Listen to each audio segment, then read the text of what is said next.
नमस्कार, मैं हूँ अमिता पंकज, आप देख रहे हैं राजसत्ता एक्सप्रेस। राजसत्ता एक्सप्रेस में आज बात करने जा रहे हैं प्रधानमंत्री मोदी के बारे में, जैसे कि नरेंद्र मोदी विपक्ष का बहुत बड़ा सरदर्द बने हुए हैं। अगर नरेंद्र मोदी बोलते हैं, तो वो उनके लिए समस्या है, अगर नरेंद्र मोदी मौन हो जाते हैं, वो मेडिटेशन करने चले जाते हैं, तो वो उससे बड़ी समस्या बन जाते हैं कि मोदी जी पता नहीं क्यों ऐसा काम कर रहे हैं। पता नहीं अब ये कौन-सी चाल है, अब ये इलेक्शन के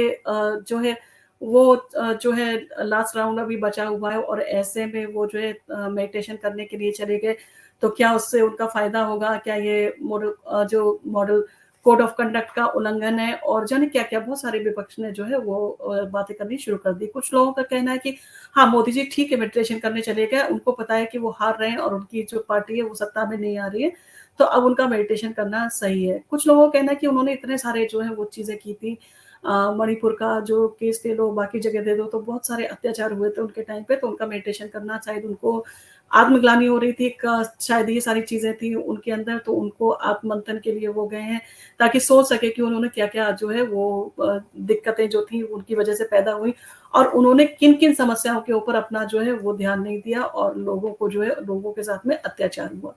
तो ये सारी चीज़ें जो है विपक्ष के द्वारा अब ये आरोप लगने शुरू हो गए हैं और आपको पता है कि अभी लोकसभा इलेक्शन 2024 का लास्ट राउंड यानी कि 7वां राउंड जो है वो अभी बचा हुआ है। 1 जून को 7वां राउंड होना है और ऐसे में प्रधानमंत्री नरेंद्र मोदी की भी बनारस की जो सीट है उस पे इलेक्शन होना है और वहाँ से उन्होंने जो तीसरी बार अपना जो है नामांकन जो है दाखिल किया है और 2 बार वो जो है भारी मतों से वो जीत के आ चुके हैं। अब ऐसे में मोदी जी का जो है वो मेडिटेशन के लिए जाना विपक्ष के लिए एक नया दर्द बन गया है। अब वो सोच रहे हैं कि आखिर मेडिटेशन के लिए क्यों गए हैं? आखिर प्रधानमंत्री का अब इसमें कौन-सा राज है? मतलब हर चीज़ के लिए प्रधानमंत्री मोदी ज़िम्मेदार हैं, अगर किसी के साथ में कुछ होता है, तो प्रधानमंत्री मोदी ऐसा करा रहे हैं, अगर ईडी, सीबीआई अगर एक्शन लेती है, तो प्रधानमंत्री मोदी जो है कराते हैं। मतलब प्रधानमंत्री मोदी ने कहा कि आप इस तरह के क्राइम करो कि आपकी पार्टी इस तरह की चीज़ों में अगर शामिल होती है तो उसके ऊपर कोई एक्शन ना लिया जाए। और अगर एक्शन लिया जाता है तो प्रधानमंत्री मोदी जो है वो करा रहे हैं। तो इन सारी चीज़ों के लिए जो है वो विपक्ष लगातार मोदी के ऊपर तंज कसता है और बातें करता है और इन सारी चीज़ों के बाद में भी जो प्रधानमंत्री मोदी हैं वो अपने आप को शांत रखते हैं, स्थिर रखते हैं, किसी भी तरह की भाषा में उनकी जो है वो बड़ा बैलेंस रहता है। आपको याद होगा जो कांग्रेस के राहुल गांधी हैं, उन्होंने उनके लिए तू तलाक की भाषा का भी इस्तेमाल किया। उसके बाद भी वो अगर तंज भी कर रहे थे, तो उन्होंने शहज़ादे ही बोला उन्हें और एक तरह से देखा जाए तो वो इस एक एज भी थी और प्रधानमंत्री भी थे, वो इस तरह की चीज़ें बोल भी सकते थे, परंतु उन्होंने अपनी भाषा पे जो है नियंत्रण नहीं खोया और ना पैनिक हुए और उन्होंने बड़ा बैलेंस रखते हुए जो बात बोली, वो विपक्ष को अंदर तक जो है वो झंकोर के रख गई कि विपक्ष कुछ कह नहीं पाया कि उन्होंने जिस तरह के आरोप लगाए, जिस तथ्यों पे आधारित उनके ऊपर आरोप लगाए, तो पूरा विपक्ष जो है वो अभी इस सब चीज़ों में चल रहा है कि आखिर जो है वो क्या रिज़ल्ट आएगा। और अभी से चाहे अरविंद केजरीवाल हो, चाहे राहुल गांधी हो, चाहे मल्लिकार्जुन खड़गे हों, उन सारे जो पार्टी के नेता हैं, उन्होंने कहना शुरू कर दिया कि प्रधानमंत्री मोदी जो है वो सत्ता में नहीं आ रहे तीसरी बार, उनकी जो है वाजपेयी वो जो भारतीय जनता पार्टी जो है, वो भारी मतों से जो है वो हारने जा रही है। तो इन सारी चीज़ों को बीच में छोड़ते हुए प्रधानमंत्री ने लगभग 2006 जो है पब्लिक मीटिंग्स की और चुनाव प्रचार किया, काफ़ी धूप में और गर्मी में उन्होंने लगातार अपना प्रचार किया। आपने देखा होगा बाकी पार्टियाँ इतनी पब्लिक मीटिंग नहीं कर रही थी जितने की प्रधानमंत्री मोदी और आदित्यनाथ योगी ने जो है जिस तरह की पब्लिक मीटिंग की उन्होंने जनता तक पहुँचकर भारतीय जनता पार्टी की नीतियाँ, भारतीय जनता पार्टी की सारी जो योजनाएँ हैं वो जनता के सामने डिस्कस की और सारी चीज़ें बताई कि वो अगर सत्ता में आते हैं तो उनका विज़न क्या है, किस तरह से वो काम करेंगे, ये सारी चीज़ें उन्होंने कही। और 30 मई को आखिरी चरण का जो है चुनाव प्रचार जो है वो समाप्त हो गया और अब पीएम मोदी जो है विवेकानंद मेमोरियल गए हैं और उससे पहले वो कन्याकुमारी में जो गए थे और कन्याकुमारी में उन्होंने पूजा अर्चना की, यहाँ पर उन्होंने अम्मन मंदिर में जाकर जो है पूजा अर्चना की और उसके बाद में शाम को जो प्रधानमंत्री मोदी हैं विवेकानंद रॉक मेमोरियल में जाकर अब वहाँ पर जाकर ध्यान लगाएँगे। और ये मेडिटेशन का जो टाइम है लगभग 46 आवर्स के करीब होगा यानी कि 46 घंटे तक वो मेडिटेशन करेंगे और प्रधानमंत्री मोदी जो है वो गुरुवार से कन्याकुमारी में विवेकानंद रॉक मेमोरियल में 46 घंटे का जो है ध्यान करने वाले हैं। ये चीज़ें पहले ही आ गई थी और उनके दौरे के लिए जो सुरक्षा व्यवस्था है, वो भी कड़ी कर दी गई है और जो उनके दौरे के लिए सुरक्षा व्यवस्था जो है कड़ी कर दी गई है और भारत के सबसे दक्षिणी जिले में करीब 2000 जो है पुलिसकर्मी तैनात किए गए हैं ताकि उनकी सुरक्षा में किसी भी तरह की कोई भी अनियमितता ना हो और उनके प्रवास के दौरान विभिन्न सुरक्षा एजेंसियों की कड़ी निगरानी वहाँ पर रहेगी और ये ध्यान शिविर जो है 2019 में भी आपको याद होगा कि नरेंद्र मोदी ने जो है वो किया था और उन्होंने तब केदारनाथ में एक गुफा में जो है वो आयोजित किए गए थे, इस तरह का आयोजन उनका हुआ था और वहाँ पर जाके उन्होंने ध्यान लगाया था केदारनाथ की एक गुफा में और इसी तरह का ध्यान शिविर के बाद में जो है आयोजित जो है किए जाते रहे हैं और भाजपा नेताओं के अनुसार प्रधानमंत्री मोदी जो है लोकसभा चुनाव के लिए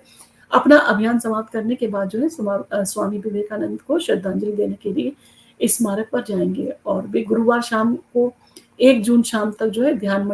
मंडपम में ध्यान करेंगे और ये सारी चीज़ें जो है वो भारतीय जनता पार्टी के कार्यकर्ताओं ने बताई हैं और ऐसा माना जाता है कि इसी स्थान पर जो है विवेकानंद ने जो है वो ध्यान लगाया था और उन्हें भारत माता के जो है दिव्य दर्शन यहाँ पर हुए थे और 1 जून को प्रधानमंत्री मोदी दोपहर करीब 3 बजे ही स्थित महान कवि जो है तिरुवल्लुवर की जो प्रतिमा है उसके ऊपर जो है माल्यार्पण करेंगे और प्रधानमंत्री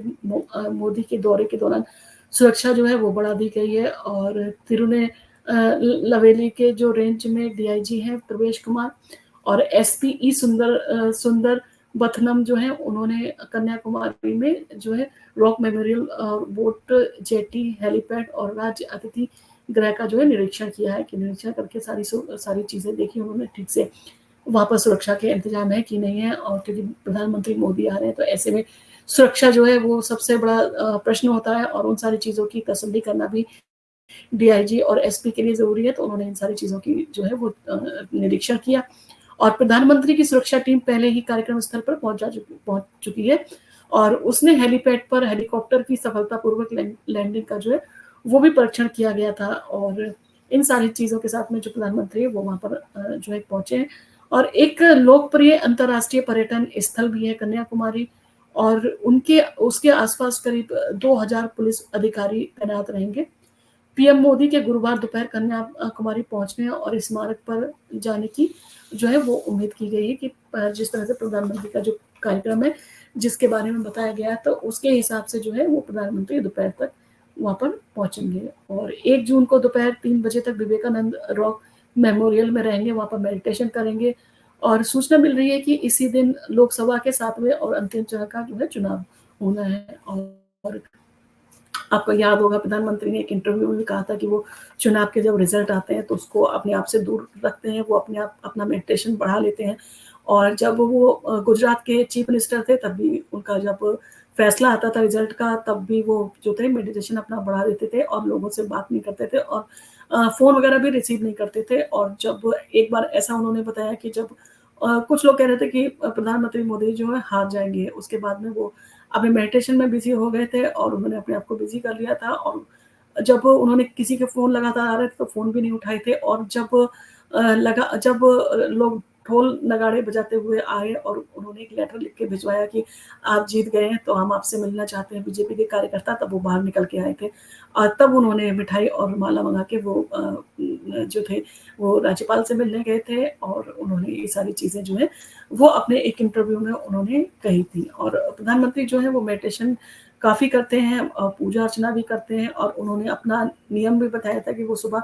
3 बजे के करीब ब्रह्म मुहूर्त में उठ जाते हैं और उसके बाद में मेडिटेशन करने के बाद में वो पूजा अर्चना अपनी करते हैं और उसके बाद में उनकी दिनचर्या जो है वो स्टार्ट होती है और ध्यान के लिए पीएम मोदी के लंबे प्रवास को देखते हुए भी तटीय सुरक्षा समूह है भारतीय तटस्थ बल और भारतीय नौसेना जो है समुद्री सीमाओं की जो है बारीकी से निगरानी करेगी और भाजपा के पदाधिकारियों ने बताया कि प्रधानमंत्री मोदी ने अपने आध्यात्मिक प्रवास के लिए कन्याकुमारी को चुना है क्योंकि वह भारत के लिए जो है विवेकानंद जो है विवेकानंद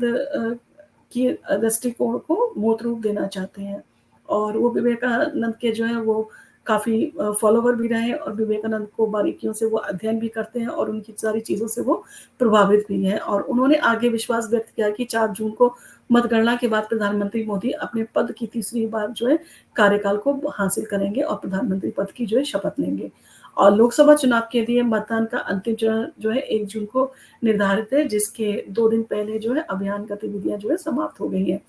और विपक्ष इसे जो है मोड ऑफ कंडक्ट का उल्लंघन बता रहा है। इसे ममता बनर्जी ने कहा है कि अगर वो मेडिटेशन करने जाते हैं, अगर वो मेडिटेशन करते हैं तो हमें कोई ऑब्जेक्शन नहीं है, परंतु अगर उनकी रिकॉर्डिंग की जाती है, अगर वो प्रसारण होता है तो ये सारी चीज़ों को लिए हम जो है मॉडल कोड ऑफ कंडक्ट का उल्लंघन मानेंगे और इसके लिए हम जो है वो चुनाव आयोग को उनकी शिकायत करेंगे और चुनाव आयोग को लिखित में इसकी जो है शिकायत की जाएगी। और मल्लिकार्जुन खड़गे ने भी इस तरह की चीज़ की है कि प्रधानमंत्री ये सारी चीज़ें जो हैं वो चुनाव आचार संहिता है उसका उल्लंघन कर रहे हैं और इस तरह की चीज़ें और वो अपना प्रसारण करना और कैमरा और ये सब चीज़ लेके टीम लेके जाते हैं, वो कहीं न कहीं जो इलेक्शन है उसको प्रभावित कर रहे हैं, जिसके लिए चुनाव आयोग को जो है उनके अगेंस्ट एक्शन लेना चाहिए। और ऐसे ही बहुत सारे जो है वो उनका जो है प्रतिक्रियाएँ आ रही हैं। अब मेडिटेशन पे मोदी गए हैं और दिन तक वो शांत रहेंगे, किसी से बातचीत भी नहीं करेंगे, परंतु विपक्ष है, विपक्ष की जो समस्या है वो अभी भी बनी हुई है, उसका स्ट्रेस जो है वो लेवल भी बढ़ा हुआ है और उसको यही है कि प्रधानमंत्री अब पता नहीं कौन-सी चाल चल रहे हैं, प्रधानमंत्री का आखिर इसके पीछे राज क्या है? प्रधानमंत्री अचानक से मेडिटेशन करने के लिए क्यों चले गए? कुछ लोगों ने कहा कि मेडिटेशन वो कर रहे हैं, तो वो करते हैं, ऐसी उनकी आदत है और वो काफ़ी लंबे समय तक उन्होंने चुनाव प्रचार किया था, वो उनकी थकान भी थी और वो मेंटली भी एग्ज़ॉस्ट हुए हैं, तो ऐसे में वो अपनी जो कहते बाकी सारी चीज़ों को रीगेन करने के लिए मेडिटेशन करते हैं और ऐसा उनका जो है दिनचर्या भी ऐसी है और वो अपने जीवन में उनका जो है मेडिटेशन का एक बहुत इम्पोर्टेंट रोल है, जिसको वो सख्ती से उसका पालन करते हैं